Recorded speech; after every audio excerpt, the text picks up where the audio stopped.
नमस्कार दोस्तों, SCTC हार्ट्रॉन के इम्पोर्टेंट क्वेश्चंस की आज हम ये नेक्स्ट सीरीज करेंगे। Charts are created using which option, कौन सी ऑप्शन यूज करके हम चार्ट क्रिएट करते हैं। तो चार्ट विजार्ड के द्वारा हम चार्ट इंसर्ट करते हैं, क्रिएट करते हैं।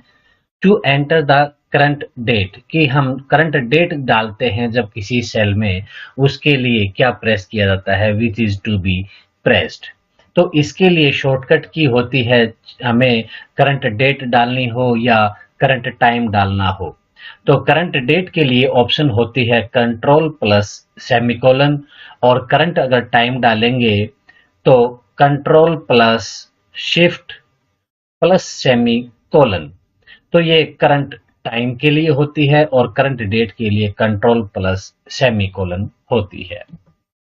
Dash is a number you will use in calculation in a spreadsheet, कि स्प्रेडशीट में जब हम कैलकुलेशन करते हैं तो इस स्प्रेडशीट का संबंध, जब कभी भी कोई भी क्वेश्चन अकाउंटेंट से रिलेटेड पूछा जाता है कि अकाउंटेंट किस आधार पर क्या यूज करके अपने कैलकुलेशंस करता है, तो वहां पर आंसर स्प्रेडशीट होता है। तो जब कभी भी हम कैलकुलेशन करते हैं तो हम कैलकुलेशन किसी वैल्यू की ही कर सकते हैं, इसलिए हमारा answer value. If you want that a slide go forward automatically after a stipulated time, then click on check box in slide group of transition in animation tab, कि हम एनिमेशन टैब में किस चेक बॉक्स को automatically slide आने के लिए click करेंगे। तो जो हमारा एनिमेशन टैब में राइट साइड में कॉर्नर में ऑटोमेटिकली आफ्टर वाली ऑप्शन है, वहां पर जो चेक बॉक्स दिया है यहाँ पर क्लिक करेंगे तो टाइम भी सेट कर सकते हैं कि कितने समय के बाद जो नेक्स्ट स्लाइड आनी है वो आए। तो ऑप्शंस हमारी होगी ऑटोमेटिकली आफ्टर, इस चेक बॉक्स को हम क्लिक करेंगे। Dash is a collection of data that is stored electronically as a series of records in a table, की टेबल में जो रिकॉर्ड किया जाता है सीरीज डेटा की और इलेक्ट्रॉनिकली सेव किया जाता है, तो वो स्प्रेडशीट होती है, जो अभी हम बात कर रहे थे कि इसमें कैलकुलेशन होती है। A hyperlink is added to your worksheet by pressing, तो हाइपरलिंक के लिए जो शॉर्टकट दिया गया है वो हम के यूज करते हैं। तो कंट्रोल प्लस के, किसी भी में जब हमें हाइपरलिंक डालना होता है, हाइपरलिंक डालने के लिए हो सकता है हम कोई फाइल का हाइपरलिंक क्रिएट कर दें, या हो सकता है किसी वेबसाइट को भी हाइपरलिंक कर दें कि यहाँ से क्लिक करते ही वो वेबसाइट खुले। तो यहाँ पर हम हाइपरलिंक ऐड कर सकते हैं। In Excel name box is shown where, कि एक्सेल में जो नेम बॉक्स है वो कहाँ शो होता है। तो हमारा जो फॉर्मूला बार होती है उसके लेफ्ट साइड में एक बॉक्स होता है, तो वहां पर नेम बॉक्स शो होता है, appears to the left of the formula bar. और जब किसी भी सेल में कोई भी जो एंट्री हमने की है, डेटा डालना हुआ है, वो फॉर्मूला बार में शो होता है और उसके लेफ्ट साइड में होता है name box. Which one is associated with table row in Excel program, कि एक्सेल प्रोग्राम में जो टेबल रो के साथ में जो एसोसिएटेड है वो क्या है, नंबर्स। कि जब कभी भी हम इस एसोसिएटेड की बात करेंगे विद टेबल रो, की टेबल की जो रो है उसमें एक्सेल प्रोग्राम में, तो वो नंबर रहता है। Which bar is used for opening and closing, कि हम ओपनिंग और क्लोजिंग के लिए कौन सी बार यूज कर सकते हैं। फाइल इन एक्सेल, एक्सेल की फाइल अगर होती है उसको ओपनिंग करना है, क्लोज करना है, तो वो जो टाइटल बार होती है, टाइटल बार को यूज करके ही हम उस फाइल को ओपन या क्लोज करते हैं। If cell D1 contains 20 cell, कि हमारा जो सेल D1 है उसमें 20 सेल्स हैं और D2 कंटेन्स 30, कि D1 जो है हमारा जब टेबल है कोई, उस टेबल में D कॉलम और फर्स्ट रो, तो D1 उसमें 20 है, और D2 सेकेंड रो और इस डी कॉलम में ही यहाँ पर 30 है। Cell D3 contains the formula, और जो थर्ड रो है डी कॉलम की, उसमें फार्मूला लगा दिया D1 प्लस D2 की D1 और D2 दोनों का टोटल हो जाएगा, तो 20 प्लस 30 यहाँ पर इसका जो फॉर्मूला काम करेगा 50 हो जाता है। यही इस क्वेश्चन में कहा गया है कि जो D3 विल डिस्प्ले 50 की, क्योंकि इसका सम 50 हो जाता है। अब कंडीशन की चेंज कर दी कि if cell D1 has its value changed to 12, अगर ये D1 जिसमें 20 था अगर ये 12 हो जाती है, then D3 will now display, तो D3 में भी क्या आएगा, क्योंकि हमारी वैल्यू जब यहाँ पर 20 थी तब 50 आया था। अब इसमें से 8 कम होकर यहाँ पर जब 12 की एंट्री हो जाएगी तो जो टोटल है 50, इसमें से भी 12 माइनस होकर हमारा 42 आएगा, तो आंसर विल बी 42। सेल में जो कभी भी फार्मूला लगा होता है, वैल्यू चेंज होने के बाद उसी फार्मूले के हिसाब से कैलकुलेशन होकर जो फाइनल रिजल्ट आता है वो यहाँ पर दिया गया है। In Excel all macro keyboard shortcuts include the key, कि जितने भी मैक्रो कीबोर्ड शॉर्टकट हैं उन सभी में आल्ट जो की है वो यूज कंपलसरी है, कि जितने भी शॉर्टकट है सभी में आल्ट का यूज हो रहा है, आल्ट प्लस दूसरी कीज यूज होंगी उसके शॉर्टकट्स के लिए। How do you print your slides in A hand out that includes lines for notes, कि स्लाइड को जब हम प्रिंट लेना चाहें और hand out that includes lines, तो वो कैसे प्रिंट लेंगे। जब कभी भी हम प्रिंट ऑप्शन में जाते हैं तो हमें जब स्लाइड की ऑप्शन आती है तो हो सकता है स्लाइड जब सेलेक्ट की गई है 6, तो ऐसे 6 आएंगी तो हमें क्लियर पिक्चर नहीं आती है। जब हम ऐसे जो पोर्शन दिखाया गया है इस तरह अगर 3 स्लाइड को सेलेक्ट करते हैं तो ये इजीली हमारा रीडेबल हो जाता है। तो इस ऑप्शन के लिए हमें क्या करना होता है, in the print dialogue box select handouts, कि हम प्रिंट डायलॉग बॉक्स में हैंडआउट्स को सेलेक्ट करेंगे और जो नंबर ऑफ स्लाइड हैं पर पेज वो हम 3 सेलेक्ट करेंगे। तो ये ऑप्शन होती है प्रिंट लेते समय स्लाइड का, कि in the print dialogue box select handouts and set the number of slides पर पेज टू 3। दोस्तों, अगर चैनल को सब्सक्राइब नहीं किया है तो सब्सक्राइब कर लें और आने वाली वीडियोस का नोटिफिकेशन प्राप्त करने के लिए बेल आइकन दबाना ना भूलें। What location would be described by the cell F12? तो जब कभी भी ऐसे सेल का एड्रेस दिया होता है तो वो एड्रेस हमारा कॉलम रहता है अल्फाबेटिकल ऑर्डर में और रो रहेगी हमारी न्यूमेरिकल में। तो F12, F हमारा यहाँ पर कॉलम है और 12 जो है हमारी रो है। तो हमारा F12 जो रहेगा वो एड्रेस रहेगा इस सेल का। इसी तरह मान लीजिए बी कॉलम में 3 नंबर रो तो B3, तो इसी प्रकार जितनी भी हमारी सेल्स होंगी उनका एड्रेस होगा पहले कॉलम अल्फाबेटिकल में और रो के नंबर के साथ। तो कॉलम F ऑन रो 12, कि F कॉलम में जो 12 नंबर रो है वो सेल का एड्रेस है। नेक्स्ट है in Excel accounting style shows negative numbers in, कि हमारा जो अकाउंटिंग स्टाइल है उसमें जो नेगेटिव नंबर शो होते हैं वो किस में होते हैं। तो इसके लिए जो अकाउंटिंग फॉर्मेट है उसका बेसिक वे है कि अकाउंटिंग नंबर फॉर्मेट यूज होंगे, उसमें डिस्प्ले होगा नेगेटिव नंबर रेड में। But for some reports negative numbers must be displayed with parenthesis, कि कुछ रिपोर्ट्स ऐसी हैं जिसमें जो नेगेटिव नंबर है वो पैरेंथेसिस में डिस्प्ले होंगे। तो हाँ, यहाँ पर हमारा आंसर नेगेटिव नंबर का parenthesis. In A spreadsheet programme the dash contains related worksheets and documents, कि स्प्रेडशीट प्रोग्राम में हमारी जो वर्कबुक होती है वो रिलेटेड वर्कशीट और डॉक्यूमेंट्स कंटेन करती है, उसमें होते हैं।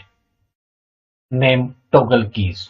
टॉगल कीज वो होती हैं जिनको प्रेस करने पर फंक्शंस चेंज हो जाते हैं बाकी कीज के। जैसे कि न्यूमेरिकल की है, उसको आप प्रेस कर देंगे तो जो ये नंबर्स हैं वो एरो में काम करना शुरू कर देते हैं। 8 है वो upper arrow, 4 left arrow, 6 right arrow. तो ये जो कीज होती हैं इनको टॉगल की बोलते हैं। जैसे भी हमारा caps lock, insert, scroll lock and numerical lock, ये सारी टॉगल कीज होती हैं। कैप्स लॉक जब दबाते हैं फिर टाइपिंग स्टार्ट करते हैं तो कैपिटल लेटर्स या स्मॉल लेटर्स इसी के द्वारा टॉगल किया जाता है। नेक्स्ट क्वेश्चन है starting letter of the column is A, what would be the end letter. Worksheet जब स्टार्ट होती है तो उसका जो पहला कॉलम होता है वो ए से स्टार्ट होता है और रो 1 से स्टार्ट होती है। तो इसी तरह जब हम अगर ऐसे लास्ट में जाएं तो जो लास्ट कॉलम होता है तो ये अल्फाबेटिकल ऑर्डर में चलता है। जेड तक चलेगा, फिर डबल ए, ए बी। तो ए से स्टार्ट होकर ए से लेकर जेड तक जाएगा, फिर बी से स्टार्ट होकर ए टू जेड जाएगा। इसी तरह जो लास्ट जो कॉलम्स आते हैं वो एक्स एफ डी होता है, जो लास्ट कॉलम है वो। तो ऐसे जो टोटल कॉलम नम रहेंगे वो 16,384 रहेंगे एक्स एफ डी तक। और जो ये एक कॉलम है इसकी जो विड्थ है, विड्थ कहे तो हम कितने कैरेक्टर इसमें टाइप कर सकते हैं, तो मैक्सिमम 255 कैरेक्टर हम इसमें टाइप कर सकते हैं। तो X F D will be the end letter, जो लास्ट कॉलम होगा। Special effects used to introduce slides in presentation, कि जब प्रेजेंटेशन देते हैं तो उसमें जो स्पेशल इफेक्ट्स हैं कि स्लाइड कैसे आएगी, फिर जो हमने जो टाइप किया है या फिर कोई इमेज डाली है वो इमेज कैसे एंटर करेगी या एग्जिट करेगी, या जो एनिमेशन है उसी में हम ये सारी चीजें जो स्पेशल इफेक्ट हैं प्रेजेंटेशन में वो इंट्रोड्यूस करते हैं स्लाइड में। Charts can be of two types, कि इसकी दो टाइप होती हैं, एम्बेडेड और चार्ट शीट। कि इन एम्बेडेड और चार्ट शीट की हम डेफिनेशन देख लेते हैं कि एम्बेडेड चार्ट क्या होता है और चार्ट शीट क्या होता है। तो एम्बेडेड चार्ट वो होता है कि जब कभी भी वर्कशीट जिसमें वो क्रिएट किया गया है वो उसी में सेव हो जाता है, उसी का ही एक पार्ट होता है, तो एम्बेडेड चार्ट। और जो चार्ट शीट है कि ये एक अलग ही शीट होती है और उसका नाम भी अलग होता है, वो उसी वर्क बुक में सेव होती है। तो चार्ट शीट अलग से एक शीट होती है जिसमें चार्ट होते हैं। एम्बेडेड चार्ट उसी चार्ट वर्कशीट में ही चार्ट क्रिएट होते हैं। नेक्स्ट है in Excel tab scrolling buttons, की एक्सेल टैब में स्क्रॉलिंग बटन क्या करते हैं, ये अलाउ करते हैं एडिशनल जो शीट टैब्स हैं उनको व्यू करने के लिए, देखने के लिए। नेक्स्ट है copy command in A spreadsheet does what, कि स्प्रेडशीट में कॉपी कमांड क्या करती है। तो जब कभी भी हम कॉपी, पेस्ट या कट करते हैं तो कट और कॉपी करते ही जो डेटा हमने किया है कट या कॉपी वो क्लिप बोर्ड में सेव होता है। ये क्वेश्चन भी कई बार पूछ लिया जाता है कि जब हम कट या कॉपी करते हैं तो वो डेटा कहाँ सेव होता है, वो क्लिप बोर्ड में। और इसी क्लिप बोर्ड से जब पेस्ट करते हैं तो वो वहां पर पेस्ट हो जाता है। तो जब कभी कोई सेल होती है एक्सेल में तो उसमें चाहे फार्मूला हो या कोई और डेटा हो या न्यूमेरिकल जो भी है उसी को कॉपी कर लेती है कॉपी कमांड। तो copies formula giving a special treatment in order to handle different types of addresses. Next question है the function at the rate round 1441.45, कि एट द रेट राउंड, की राउंड ऑफ करना है। तो राउंड ऑफ करते समय यहाँ पर जो दिया गया है कि ये हम नेक्स्ट 100 में करेंगे कि 0.45 दिया, ये 45 है कि 41.45। जब कभी भी अगर ये 1450 होता या 1450 से ऊपर 1451 या कुछ होता तो हम इसको नेक्स्ट 100 जो है वो 1500 में राउंड ऑफ कर देते, लेकिन यहाँ पर 1441 पॉइंट दिया गया है, तो 1450 से जितने भी नीचे हैं, यानी कि 1449.9 भी अगर रहेगा, तो ये जो पहले वाला 100 है यानी कि 1400 में राउंड ऑफ होगा। तो ये लास्ट का जो हमें राउंड ऑफ करना है नियरेस्ट 100 में, हम देखते हैं इसको, तो हमारा आंसर होगा 1400। When a new information is entered into the active cell, कि जो एक्टिव सेल है, अगर उसमें जब हम कोई भी नई इंफॉर्मेशन करते हैं तो the program is in mode, कि किस मोड में होता है। एक्टिव सेल वो होती है जिसमें हम कोई डेटा एंटर कर रहे होते हैं, तो वो एंट्री मोड में होती है, क्योंकि जब हम उसमें कोई डेटा एंटर कर रहे हैं तो एक्टिव सेल वही होती है। The control panel displays an, क्या डिस्प्ले करता है control panel? Control panel status and help area को हुई डिस्प्ले करता है।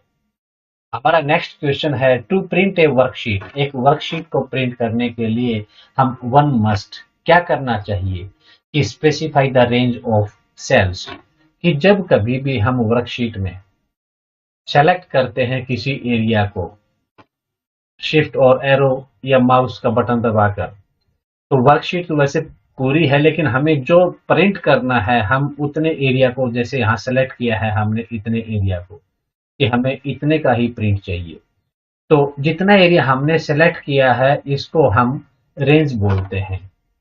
तो जितनी भी यहाँ पर सेल्स हैं उनको हमने सेलेक्ट किया है, इस रेंज को, इसको स्पेसिफाई करना होता है, सेलेक्ट करके बताना होता है कि हमें इतने का ही प्रिंट चाहिए। तो to print a worksheet one must specify the range of cells, कि हमें सेलेक्ट करना है वो एरिया कि कितना प्रिंट करना है। Decide whether to print the cells as they appear in the display और as they are stored in the memory, की जैसे वो डिस्प्ले हो रहा है अभी यहाँ पर वैसे ही प्रिंट करना है, या मेमोरी में जैसे सेव होने के बाद जो उसका फॉर्मेट रहेगा वो सेव करना है। नेक्स्ट क्वेश्चन है, address of first cell in worksheet. अभी थोड़ी देर पहले हमने F12 जो एड्रेस देखा था कि F कॉलम था और रो नंबर थी 12, तब इसका सेल का एड्रेस हुआ था F12। तो उसी तरह जब कोई भी वर्कशीट है तो उसका जो फर्स्ट होगा, फर्स्ट सेल है, तो सबसे पहले हमारा जो कॉलम होगा वो A होगा और रो होगी वो 1 होगी, तो हमारा एड्रेस F1 हो जाएगा। Option is A1, sorry not F1, क्योंकि हमारा जो कॉलम था वो A था, हम F का एग्जांपल ले रहे थे इसलिए F फ्रंट शीट हो गया। तो सबसे पहला कॉलम A और सबसे पहली रो होती है 1, इसलिए हमारा पहला सेल A1। नेक्स्ट है, a keyword menu bar is usually activated by, कि जो कीवर्ड मेनू है उसको एक्टिवेट कैसे किया जाता है? बाय टाइपिंग ए स्लैश, कि जो ऊपर मेनू दिए गए हैं उनको एक्टिवेट करना है, तो हम जैसे ही सेल में स्लैश टाइप करते हैं तो ऊपर जो मेनू दिए गए होते हैं वहां पर अल्फाबेट भी शो हो जाते हैं, कि क्या प्रेस करने पर हमारा जो शॉर्टकट की बोल सकते हैं इसको स्लैश ऐसे करने के बाद वो एक्टिवेट हो जाते हैं, और जो ऊपर नंबर दिए गए हैं उसको एंटर करते ही वही फंक्शन यहाँ पर लागू हो जाता है। चलिए मैं आपको एग्जांपल एक्सेल शीट में दिखा देता हूं इसके। जब कभी भी हम एक्सेल में किसी भी सेल में जब स्लैश टाइप करते हैं तो ऊपर हमारे जो मेन्यूज हैं वो एक्टिवेट हो जाते हैं। होम के लिए H, इंसर्ट के लिए N, पेज लेआउट P और formulas M, data A, review R, view W end developer L। हो सकता है आपको यहाँ वीडियो में दिखाई ना दे रहा हो, लेकिन आप कभी भी एक्सेल को खोलकर एक स्लैश टाइप करके देखिए, आपको ऊपर मेन्यूज एक्टिवेट आपको दिखाई देंगे। ए typical spreadsheet software allows at least dash columns, कि मिनिमम कितने कॉलम होंगे? तो स्प्रेडशीट जो होती है हमारी उसमें 256 कॉलम्स, एटलीस्ट इतने कॉलम तो उसमें होंगे। नेक्स्ट है, typing A slash is the normal way of entering dash, कि क्या एंटर करने के लिए हम स्लैश टाइप किया करते हैं। तो अभी हम बात कर रहे थे कि जैसे ही हम किसी सेल में स्लैश टाइप करते हैं तो ऊपर जो हमारी बार होती हैं, जो हमारी कमांड्स हैं, वो एक्टिवेट हो जाती हैं। तो पीछे क्वेश्चन एक्टिवेट का था कि कैसे एक्टिवेट होती हैं, तो स्लैश से एक्टिवेट हो जाती हैं। अब पूछा है कि स्लैश टाइप करने से क्या होगा, क्या एंटर हो जाएगा, way of entering A command. जब हम कोई कमांड एंटर करना चाहते हैं तो उस वक्त स्लैश को टाइप करते हैं। नेक्स्ट क्वेश्चन है ए रेंज ऑफ सेल्स में बी, कि सेल्स की रेंज क्या होती है। अभी हम जो बात कर रहे थे कि रेंज होती क्या है, जैसे हमारी ये एक सेल है या फिर जितनी भी सेल्स हैं उन सभी को हम सेलेक्ट कर लेते हैं और ये पूरी हमारी वर्कशीट है। तो इस वर्कशीट में जितना हमने सेलेक्ट किया है सेल्स को, वो हमारी रेंज होती है। तो ये रेंज एक सेल की भी हो सकती है या पूरी सभी सेल्स की भी हो सकती है, या हम जितना कोई सेलेक्ट करना चाहें, कोई रेक्टेंगल एरिया है या स्क्वायर एरिया जो भी है। वैसे नॉर्मली सेल्स हैं वो रेक्टेंगल साइज में होती हैं, तो इसलिए जब हम कभी भी एक रेंज सेलेक्ट करते हैं तो वो रेक्टेंगुलर शेप में ही होती है। तो ये एक सिंगल सेल भी हो सकती है, एक एंटायर रो भी हो सकती है कि पूरी रो को ही सेलेक्ट किया जाए तो वो रेंज हो जाती है। रेक्टेंगुलर रीजन्स ऑफ सेल्स, कि कई सेल्स को सेलेक्ट करें तो रेक्टेंगुलर रीजन बन जाता है।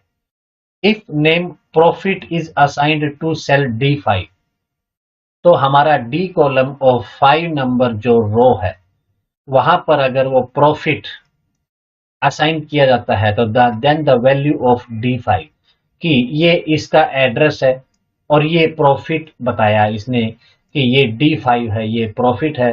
तो इस D5 में जो वैल्यू है वो क्या होगी, तो जब इसको असाइन किया गया है कि D5 है वो हमारा प्रॉफिट है, तो D5 की जो वैल्यू है वो प्रॉफिट ही होगी। क्वेश्चन थोड़ा घुमा के दिया है, कुछ खास नहीं है, लेकिन बस ये बोला कि D5 असाइन किया गया है प्रॉफिट, तो वैल्यू ऑफ D5 क्या होगी, तो वो प्रॉफिट ही होगी। The address of a cell at 20th column and 30th row is, generally हमारा जो अल्फाबेट होता है वो हमारा कॉलम होता है। तो 27th कॉलम 26 तक हमारा जेड आ जाता है, XYZ। ये हमारा जो कॉलम है 26 है। तो 27th जो कॉलम आता है हमारा, उसमें अल्फाबेट ए से स्टार्ट होता है, ए, इसके बाद B, ऐसे चलता रहता है, ये 28th रहेगा। तो 27th कॉलम हमारा यहाँ पर है और रो है 30th।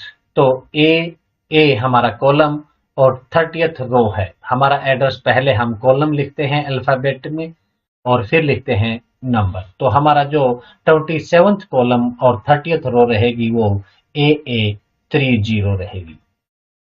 When creating a data table, Excel uses which function, कि जब हम डेटा टेबल क्रिएट करते हैं तो एक्सेल कौन सा फंक्शन यूज करता है।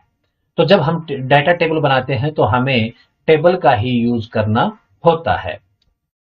In Excel which of the following is not an option in the spelling dialog box, कि क्वेश्चन में दिया गया है कि जो फॉलोइंग्स हैं उसमें से क्या नहीं है। तो जो डायलॉग बॉक्स है, स्पेलिंग डायलॉग बॉक्स, इसमें रहता है चेंज या फिर इग्नोर आर, इग्नोर वंस, ऐसी ऑप्शन रहती हैं स्पेलिंग डायलॉग बॉक्स में जब स्पेलिंग गलत होती है। तो इनके अलावा जब ऑप्शंस और आ जाएं तो वो नोट वाली ऑप्शन होगी, तो यहाँ पर हम सेलेक्ट कर लेंगे इसके अलावा। तो जब ये क्वेश्चन आया तो उसमें एडिट ऑप्शन दी गई थी और इसके अलावा इग्नोर वंस, इग्नोर ऑल बाकी ऑप्शन थी। तो एडिट वो था जो स्पेलिंग डायलॉग बॉक्स में नहीं आता है। तो स्पेलिंग डायलॉग बॉक्स में चेंज एंड इग्नोर आता है। Checks the spelling of words in a document, कि डॉक्यूमेंट में स्पेलिंग को चेक करता है। क्या होता है, ignore the word is correct and does not need to be added to the customer dictionary. तो हमारी जो स्पेलिंग वाली अभी हम जो बात कर रहे थे, जब स्पेलिंग गलत होती है तो उसमें जो ऑप्शंस आती हैं, एक होती है ऑप्शन इग्नोर का हम जब क्लिक करते हैं तो जो रेड लाइन होती है वो चली जाती है। इसका मतलब है कि वर्ड हमने करेक्ट मान लिया है, इसको ऐड नहीं करना है हमारी डिक्शनरी में। फिर इग्नोर ऑल होता है कि जितने भी घटनाएं हैं जहां पर वो स्पेलिंग गलत शो कर रहा है डिक्शनरी, वो सभी को इग्नोर कर देगा, वो करेक्ट काउंट हो जाएंगे। फिर चेंज है, चेंज ऑल। तो हमारे पास कहने के लिए main ignore and change spelling dialog box में दो ही होते हैं। तो ignore once, ignore all, change once, change one या चेंज ऑल। तो यही ऑप्शन यहां से क्रिएट हो जाते हैं। इसके अलावा जितने भी हैं वो स्पेलिंग डायलॉग बॉक्स में नहीं आती हैं। द असिस्टेंट इज, कि असिस्टेंट क्या है, कि an animated character that provides help and suggestions, कि जो हेल्प करता है और सुझाव देता है, एनिमेटेड कैरेक्टर किया गया है वो असिस्टेंट है, कि हम जो फंक्शन कर रहे हैं उसमें हेल्प हो जाए कि ये ऐसे किया जाएगा। तो help and suggestions in animated character is assistant. How contents of active cell are shown, कि जो एक्टिव सेल होती है, एक्टिव सेल का मतलब है कि जिसमें हम टाइप कर रहे हैं या कुछ एंट्री कर रहे हैं। थोड़ी देर पहले क्वेश्चन आया था कि एक्टिव सेल में क्या होता है, कि वो एंट्रिंग मोड में होता है, कि हम उसमें एंट्री कर रहे हैं, तो एंट्री मोड। तो कंटेंट्स कैसे शो होते हैं, फॉर्मूला बार में, कि हमने जो कुछ भी यहाँ पर फॉर्मूला टाइप किया है या कोई दूसरा डेटा जो टाइप किया हुआ है वो वहाँ फॉर्मूला बार में शो होता है, और हम वहां से चेंज करना चाहें तो वहां पर क्लिक करके इसको चेंज भी कर सकते हैं और वही चेंज यहाँ पर लागू हो जाता है। फॉर्मूला बार के लेफ्ट लेफ्ट में ही नेम बॉक्स होता है। जो क्वेश्चन कई बार पूछ लिया जाता है कि नेम बॉक्स कहाँ होता है, तो फॉर्मूला बार के लेफ्ट साइड में होता है। ए स्प्रेडशीट टेम्पलेट इज, नेक्स्ट है ए स्प्रेडशीट टेम्पलेट इज, कि टेम्पलेट कोई भी हो, कि वो प्री डिफाइंड होती है। अगर हम एक्सेल की बात करें तो उसमें जो फॉर्मूलाज वगैरह हैं वो पहले से लगे हैं, कि फॉर्मूलाज हैं ये फिक्स हो चुके हैं। इसमें जैसे ही हम कोई डेटा एंटर करते हैं तो उसी डेटा के हिसाब से जो फॉर्मूला पहले उस टेम्पलेट में है वही लागू हो जाता है। तो फॉर्मूलाज एंड डेटा रिलेशनशिप, कि हम जो डेटा एंटर करेंगे और जो फॉर्मूला के हिसाब से ही है वो रेडी रहता है कैलकुलेट करने के लिए as soon as data are entered, कि जैसे ही डेटा एंटर किए जाते हैं वो कैलकुलेट कर देता है। तो डेटा आर, क्योंकि डेटा यहाँ पर प्लूरल है, सिंगुलर इसका डेटम होता है। The command that takes existing cell entries and replicates, replicate मतलब उसकी कॉपी करना, देम इन अनदर सेल, दूसरी सेल में उसको। तो एग्जिस्टिंग सेल में जो सेल एंट्रीज हैं, एंट्री की हुई है, उसको रिप्लिकेट कर दे यानी कि कॉपी कर दे। Next question, the formula in cell B5 is plus A4 plus C3, कि ये फॉर्मूला है B5 में और this is copied to D8, what will be the formula in D8। तो जब कभी भी ऐसा क्वेश्चन आता है तो आप उसकी रेफरेंस ले लीजिए। जैसे आप एग्जाम्स के टाइम में जो रीजनिंग की प्रैक्टिस करते हैं कि B5 में था प्लस A4 प्लस C3 और ये कॉपी किया गया D8 में, तो यहाँ का डिफरेंस देख लीजिए कि यहाँ पर +2 किया गया है B C D। तो उसी तरह जितने भी अल्फाबेट हैं, कॉलम्स हैं, उनमें हम +2 कर देंगे। तो ऐसा फार्मूला कभी भी निकालना हो कि नई सेल में कॉपी करने के बाद क्या होगा, तो A से यहाँ पर C आ जाएगा और C D E। उसी प्रकार यहाँ पर हमारा जो रो है न्यूमेरिकल वैल्यू है, यहाँ पर +3 किया गया है, तो यहाँ की जो न्यूमेरिकल्स वैल्यू है उनमें हम +3 करेंगे तो 4 और 3 7, और यहाँ पर 3 करेंगे तो 3 और 3 6। तो हमारा जो D8 में कॉपी किया वहां पर जो फार्मूला होगा वो होगा D8 में हमने कॉपी किया तो C7 प्लस E6। तो ये एक रिलेटिव होता है कि फॉर्मूला जो फिक्स किया गया है किसी भी सेल में, तो उस फॉर्मूला को आप अगर कॉपी करके कहीं भी लेके जाते हैं तो जो फॉर्मूले की जो रेफरेंस है, रिलेटिव जो कॉलम और सेल की रेफरेंस है वो चेंज हो जाती है और फॉर्मूला वही रहता है। अगर प्लस वाला था तो वही रहेगा, डिवाइड करना है या माइनस का है, जो भी है फॉर्मूला सेम रहता है, बस relative columns and rows change हो जाते हैं। A worksheet occupies the first 20 rows की 20 रो की एक वर्कशीट है। The cell pointer is positioned in cell A1। A1 means पहला रो और पहला कॉलम में उसको पोजीशन किया गया है। इफ वी प्रेस एंड की, अगर हम एंड की दबा देते हैं, फॉलोड बाय डाउन एरो, कि हमने पहले तो एंड की प्रेस की, उसके बाद डाउन एरो अगर प्रेस किया है तो it moves the cell pointer to, कि सेल पॉइंटर कहाँ जाएगा। तो कितने ही रोज की वर्कशीट हो, जैसे ही हम एंड प्रेस करते हैं और उसके बाद डाउन एरो प्रेस करते हैं, तो जो लास्ट होता है वो कितनी भी ही सेल्स क्यों ना हो, तो सबसे नीचे एंड में चले जाता है। तो यहाँ पर 20 रोज की बात कर रहा है वो, तो एंड और followed by down arrow press करने पर जो 20 रो थी लास्ट है, तो रो 20 पर हमारा वो पॉइंटर चला जाएगा। नेक्स्ट है in Excel following term describes explanatory text attached to a cell, कि किसी एक सेल में जो अटैच्ड एक्सप्लेनेटरी टेक्स्ट होता है, एक्सप्लेनेटरी मतलब जो एक्सप्लेन करे कि इस सेल में जो डेटा एंटर किया गया है वो किससे संबंधित है, या उसके बारे में कोई भी इंफॉर्मेशन दे।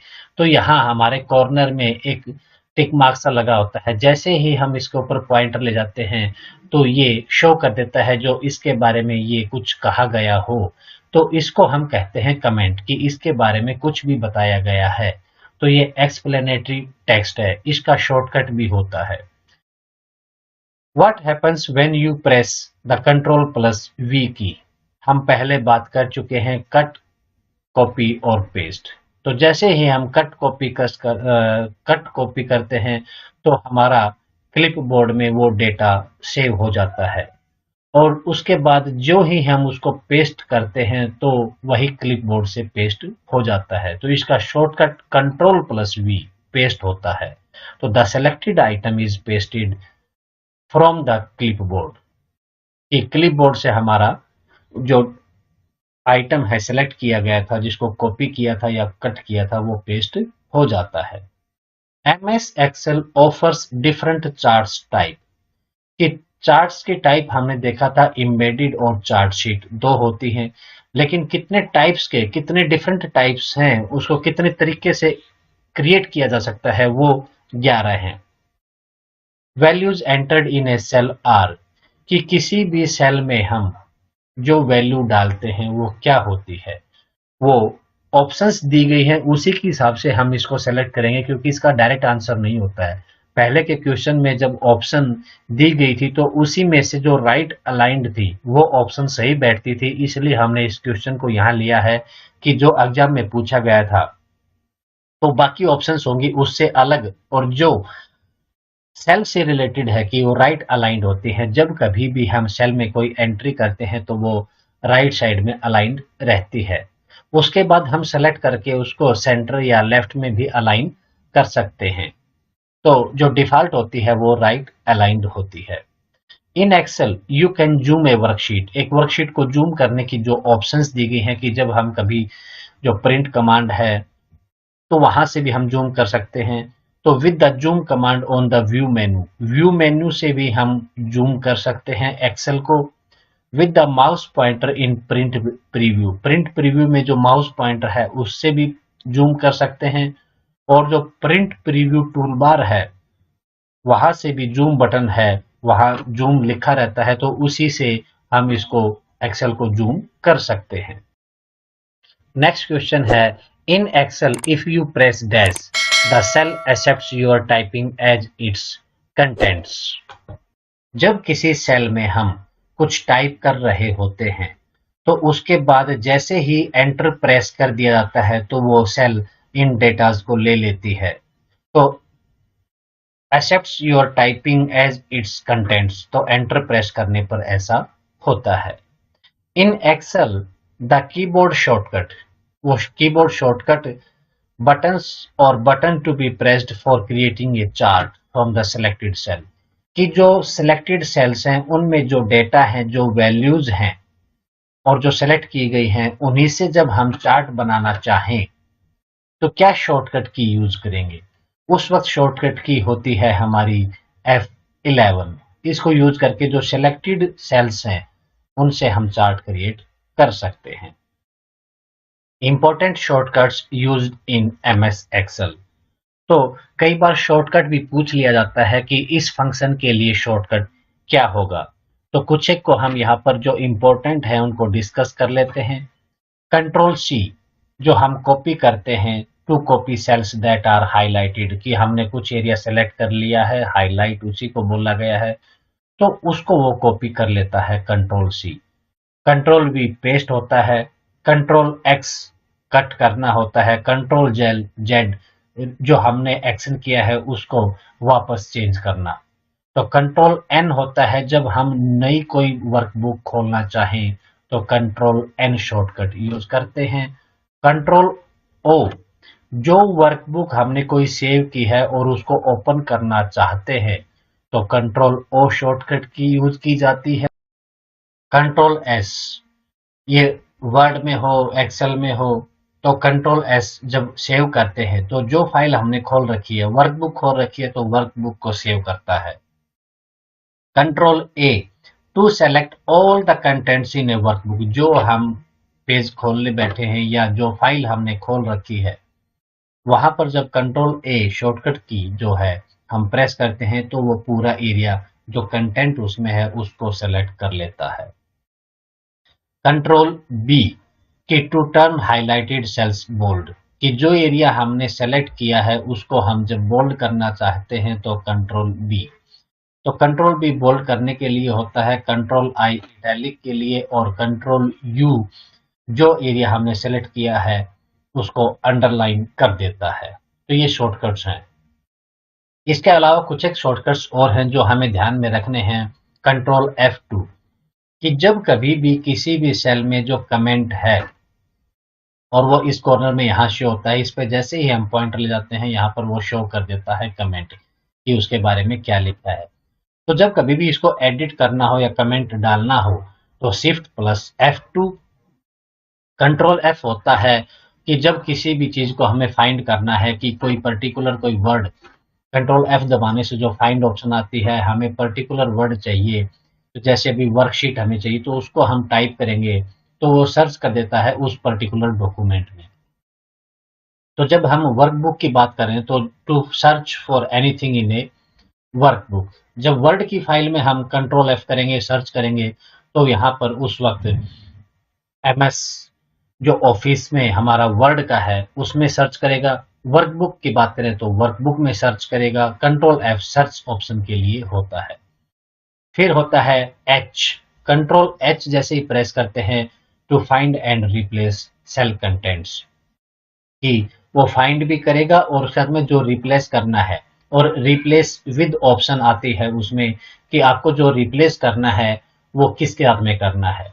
जैसे थ्री इडियट्स मूवी में आमिर खान ने जो रिप्लेस किया था, तो उसी तरह किसी भी पर्टिकुलर वर्ड को जो 10 बार अगर यूज हुआ है तो सभी 10 जगह पर ही एक ही बार में वो चेंज कर सकता है फाइंड एंड रिप्लेस ऑप्शन से। तो उसका शॉर्टकट है control plus H। Control plus K, जब कभी भी हम हाइपर लिंक डालना चाहें, वो सेल में हो या वर्ड की फाइल में हो, हमारा शॉर्टकट कंट्रोल प्लस K होता है। कंट्रोल प्लस P हमारा जो प्रिंट कमांड है उसके लिए शॉर्टकट है। तो कंट्रोल P के साथ में एक मैं आपको बताना चाहूंगा Alt प्लस E, की जो आपने वर्ड की फाइल में प्रेजेंट में जो कुछ डॉक्यूमेंट खोल रखा है उसमें Alt E कर देते हैं तो जो करंट पेज है वो प्रिंट होता है। तो control P to print a workbook. Control plus W use होता है जो हमारी वर्कबुक है जिसमें काम कर रहे हैं, करंट पर वर्कबुक है, उसको क्लोज करना हो तो control plus W। Control plus Z, कि जो लास्ट एक्शन था हमने उसको अनडू करना, कि वापस जाना। कंट्रोल प्लस शिफ्ट, और जब कभी भी हम करंट टाइम एंटर करना चाहें सेल में तो उसके लिए control plus shift plus semicolon होता है, और करंट डेट अगर डालना चाहें तो कंट्रोल प्लस सेमीकोलन। तो टाइम अगर डालना हो तो कंट्रोल प्लस सेमीकोलन के बीच में हम शिफ्ट को और लगा देंगे तो करंट टाइम डल जाएगा। अदरवाइज जो करंट डेट है कंट्रोल प्लस सेमीकोलन। दोस्तों अगर वीडियो पसंद आई हो तो लाइक और शेयर कर दीजिए और आने वाली वीडियोस का नोटिफिकेशन प्राप्त करने के लिए बेल आइकन दबाना ना भूलें। Thank you.